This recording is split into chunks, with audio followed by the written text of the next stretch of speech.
Hello and welcome to Glasgow Rangers Nation, the channel that brings you your team every single day. If you need your Rangers fix, if you need your daily Rangers news, views, updates, speculation, rumours, signings, whatever about Rangers, this is the channel to come to. Hit that sub, ring that notification bell so you never miss out on any of the content. Well, we're going to talk a little bit about Danilo in this video. We're going to talk about Todd Cantwell, absolute legend that he is. We're going to talk a little bit about obviously other rumours and my thoughts on where we're up to with signings this summer. So let's start off by talking about the absolute legend that is Todd Cantwell, and the fact that Todd came into Rangers in January. He signed for 1.7 million. He did a fantastic job last season. He was a player that showed heart, fight, bottle. The guy who never stopped running. He came in with a reputation as being a bit of a maverick, a bit of a sort of a free spirit, but yet he buckled down. He worked hard and was absolutely superb last season. And whether it was the first minute of a game or the 93rd minute, you could rely on Todd to give 100%. Some of his creativity was absolutely superb. I mean, witness that no-look pass against St Mirren after to end that 60-pass move when obviously Scotty Arfield scored that goal at Ibrox. Todd was fantastic. Now, Todd has further endeared himself to Rangers fans today by launching an attack on that man who knows absolutely jack all about football, Chris Sutton. You watch, and this was a great response to a tweet that someone put out there. He said that you watch Ali McCoist on TV, and Ali McCoist gives tactical analysis. He talks about where players should be or what players should do. You watch Chris Sutton, he's a shock jock. He knows nothing about football. He gives very little content about football. All he ever talks about is Celtic and trying to wind up the opposition. That's pretty much what Chris Sutton does. The guy is absolutely useless, and why people have him on TV, I don't know. Anyway, this is what happened last night, on Twitter. So, Football Scotland tweeted out, who is the best pundit in Scottish football? To which Todd Cantwell replied, I can tell you isn't Chris Sutton. Genius, absolute genius. Love it, absolutely love it. 100% accurate. Definitely isn't Chris Sutton. The guy knows absolutely nothing about football. He had one good season, and that was on the back of the fact that he played with Alan Shearer, and obviously Alan Shearer took all the attention. So Sutton, useless, and just even worse pundit. And Todd Cantwell has it absolutely right about Chris Sutton here. Of course, then that triggered Chris Sutton, and in typical petty Chris Sutton fashion, he bit back, didn't he? And this is what he had to say. He says, "Here is some balanced, factual punditry from last season TikTok you may not enjoy. You joined Rangers on a free from the Championship and lost every meaningful game against Celtic and won nothing." Well, Chris Sutton, I've got news for you. You just proved again why you are an absolutely appalling football pundit. Number one, Todd Cantwell did not join Rangers for nothing. He joined them for 1.7 million. Therefore, that means they paid a fee for him. So when you pay Chris Sutton for something, it's not free, okay? Don't know if you understand that. I know you're a Celtic fan, and I know you struggle with the concept of money and things not being given to you for free. Get that. 100% understand that. Todd Cantwell's won nothing. He's got 2 league winners medals, which is more than what you've got. You lost every meaningful game against Celtic. Not true. No Old Firm game is meaningless. So you're telling me that there are meaningless Old Firm games, that some Old Firm games don't matter? Absolute rubbish. Every Old Firm game matters. You want to win every Old Firm game, whether you've already won the league, whatever the situation is, you want to win an Old Firm game. If you don't want to win an Old Firm game, if you think it's a meaningless game, you shouldn't be out there on the pitch, and you shouldn't be representing either of the 2 teams in the Old Firm. So Chris Sutton again proving that he knows very little about football.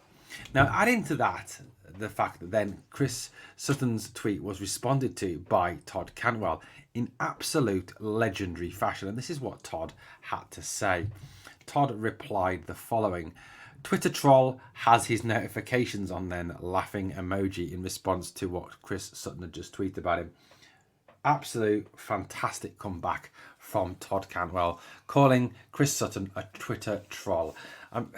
Do you know, this guy just grows and grows and grows in the estimations of Rangers fans. He really does. I mean, the guy is a hero. And people might say, oh, well, you know what? it's all very well and good. Obviously Chris Sutton saying this, and then Todd Cantwell replying. But Todd's got, we've got to back it up on the pitch. Well, Todd Cantwell does back it up on the pitch. He does it every single week in, week out. You tell me a time when he had a bad game from January onwards. He was quality the whole time through, and against them, even in the games that we weren't successful in against them, he still was an absolute quality class act in those games. That semi-final, for instance, I remember him being on the sideline, going like this, trying to get the crowd up even more, him chasing back and fighting right till the very end of the game. So, I think there's a lot we can take from Cantwell and his performances. And like I said, great comebacks, great that he's having a go at Chris Sutton, putting Chris Sutton back in his box where he deserves to be. Absolutely, just love it to bits. Fantastic, Todd Cantwell. You've just raised your profile and raised the love that you have amongst Rangers fans even more after that. I mean, thank you. You made my night, mate. You made my night. Just absolutely fantastic. Thank you so much for that. Okay, so a bit of a light-hearted start to this video this morning or this afternoon or this evening, whenever you are picking this up. That little Twitter spat between Chris Sutton and Todd Cantwell. And there's some hilarious responses. Some of the media, you can tell from some of the media that they are so biased towards Celtic, it is untrue. Football, I think it was Football Scotland, the one of the worst, the response that they gave, not even calling into question the alleged facts that Chris Sutton had put out. It really is funny. Really is proper funny. Anyway, let's talk a little bit about Danilo now. So obviously Danilo is someone Rangers have bid money for. They see him as being a possible striker to lead the line next season. A few facts just to share with you about Danilo. Those of you who didn't catch the earlier videos yesterday about him, he's 24 years old. He's 5'9". He's a striker, currently with Feyenoord.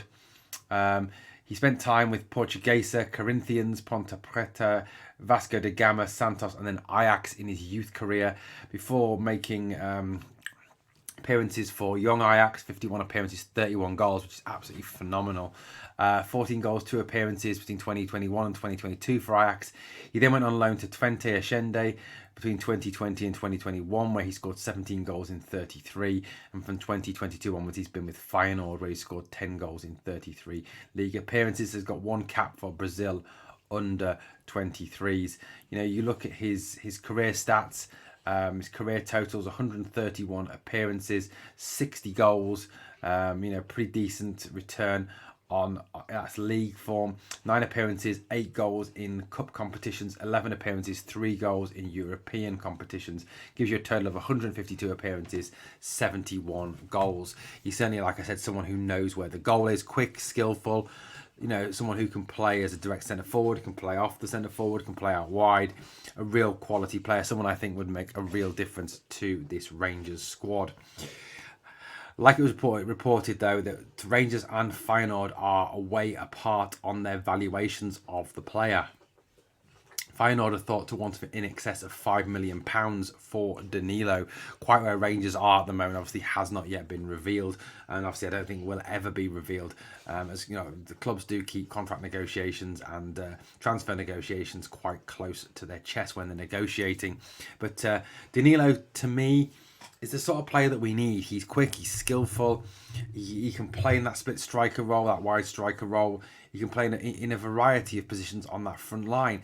He's the sort of player that we need, who is a hybrid player, a tactically astute player that will fit into Michael Beale's system. Michael Beale is a coach who likes a flexible formation, likes a team where you've got players who can try and play in multiple positions to a good level. And I think, obviously, Danilo is one of those players. And, it remains to be seen, obviously, what Rangers go back in with. It is an ongoing process. I think that's what we've got to say. It isn't being denied by the club. It is very much in very many media sources throughout yesterday, and obviously I'd imagine throughout today as well. And it was described just as an initial bid, as a starting point. And I think the criticism Rangers got in terms of the fact that people talked about, oh, they're cheap, whatever. It's not. It's a process. I mean, I don't know how the housing system works in Scotland, but in England, you go in, with a price, an initial price, and if it's turned down, then you go up a little bit more. Then you go, and then if that's turned down, you go up a little bit more. It's a negotiation process. It's a haggling process, and I think it's the same when it comes to transfers. You don't go in up to market value straight away. You go in a bit below, and you try your arm. So you don't end up spending straight to top price straight away, and I think that's what Rangers are doing. So I trust Michael Beale, I trust James Bisgrove, and to get this process right, to sign Danilo, to get him in, if it is possible, and if the Feyenoord are not going to hold Rangers to ransom for the player, that's got to be the best way forward for the club. I think that's something that we've got to sort of get used to now. I think. The budget's not huge. Let's face facts. The budget is not huge. People talked about the 10 million bin ring fence for James Sands and Mike Tillman, and now they think that 10 million, I think, is going to be added back onto the transfer budget. Well, I think that 10 million was part of the transfer budget. So I don't think the budget is anywhere in the sort of the regions of 30, 40 million.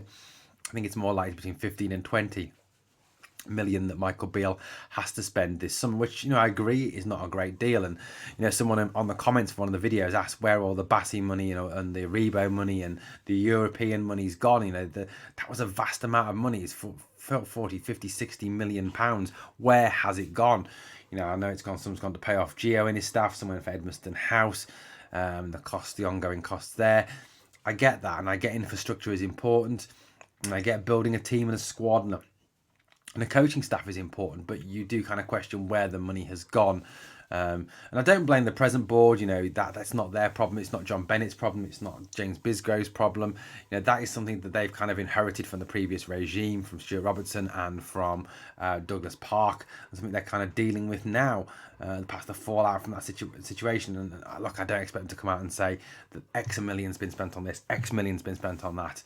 We kind of just have to accept where we're at and go from there. I really hope that in the next couple of days we see some movement on the transfer market. It seems to have gone a bit quiet since Sam Lam has arrived. The Jose Cifuentes thing, again, seems to have gone very quiet as well. Maybe after the 1st of July, we'll perhaps see a little bit more movement in the market and perhaps players coming in to the club. And the 1st of July is Saturday. We're on we are now at the 29th of June. We are sort of 2 days left today and tomorrow left in June before we go into July. And I think then you might see some more movement, like the SEMA deal that the four lads tweeted about yesterday. That again is as the working week goes on. So again, I think it's going to be more towards the end of the week.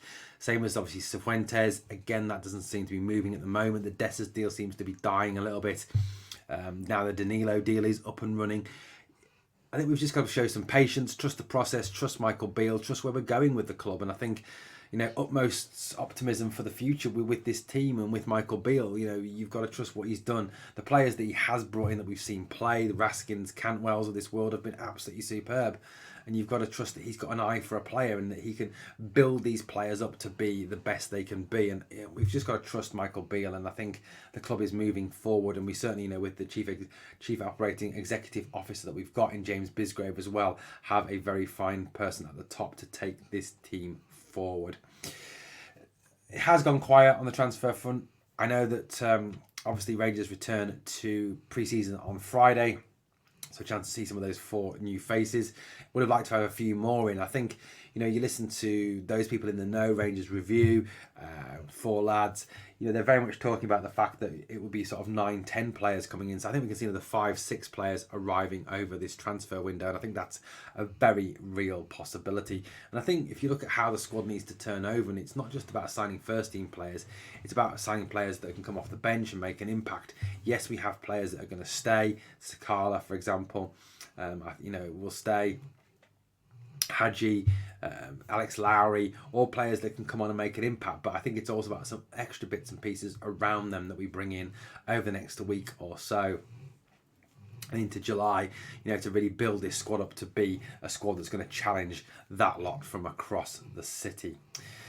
Okay, as we finish off this morning, I just want to share a personal story with you. I've watched Rangers 72 quite a few times now, about the story of the European Cup Winners' Cup, and I rewatched it today again. a day off from work, so decided this afternoon, after making some content for the channel, to sit and watch Rangers 72.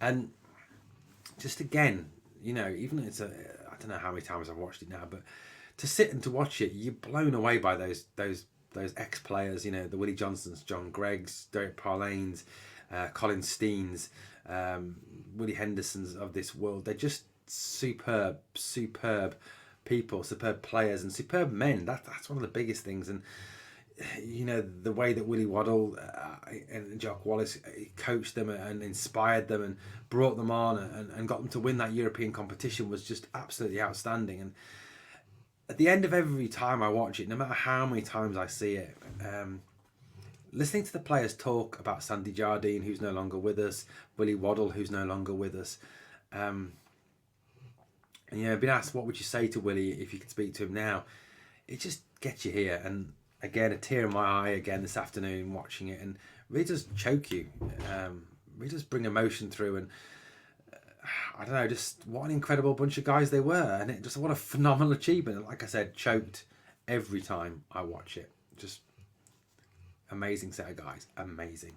Well, let's obviously keep our ears to the ground. Let's keep our eyes open and keep watching, obviously, for the stories as they break over the next few days. Let's hope there are more signings on the way into the club as we build towards the 2023-2024 season. Obviously, fixtures are out Friday. We will have coverage here on this channel. Thank you for watching Glasgow Rangers Nation. Please hit that sub, ring the notification bell, and if you give the video a like, that would really help out. And one thing I want you always to do for me, and one thing I want you always to remember for me, we are the people.